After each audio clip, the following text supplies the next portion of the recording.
नमस्कार, आप सुन रहे हैं रेडियो हिंदुस्तान और मैं हूं आपके साथ उमा प्रभाकरन।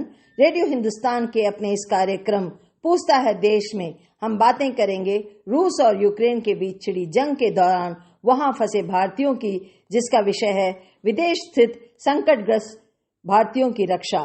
फिर एक बार मोदी सरकार की प्राथमिकता। पूछता है देश, कहां गए विपक्ष के महारथी? यूक्रेन में फंसे भारतीयों को बचाने में क्या है आपकी भूमिका? क्या इस उत्तरदायित्व का वहन कर रही मोदी सरकार का आप साथ देंगे?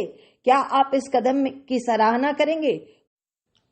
पूछता है देश, इंडिया फर्स्ट और श्रेष्ठ भारत। मोदी की सोच ने तिरंगे और भारत के पासपोर्ट को शक्ति दी है। एयर इंडिया टाटा को बेचने पर रोने वाले वही छात्रों को ला रहा है फ्री में।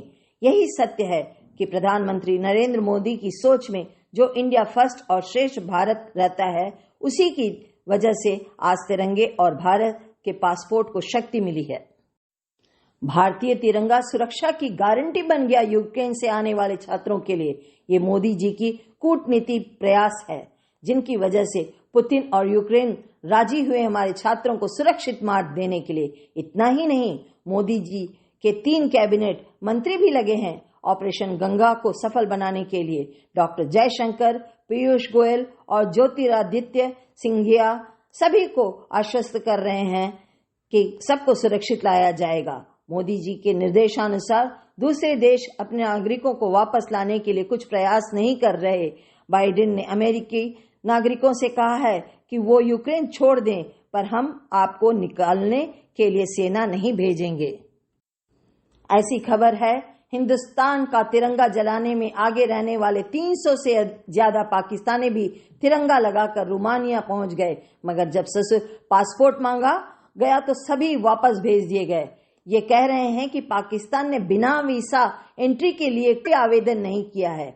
आज भी मनीष तिवारी ने कहा है, अगर कोई मित्र गलती करता है तो उसे सुधारने की कोशिश करनी चाहिए। तिवारी को एतराज है कि सिक्योरिटी काउंसिल में भारत ने रूस के विरुद्ध निंदा प्रस्ताव के पक्ष में वोट न देकर गैर हाजिर रहने का फैसला क्यों किया।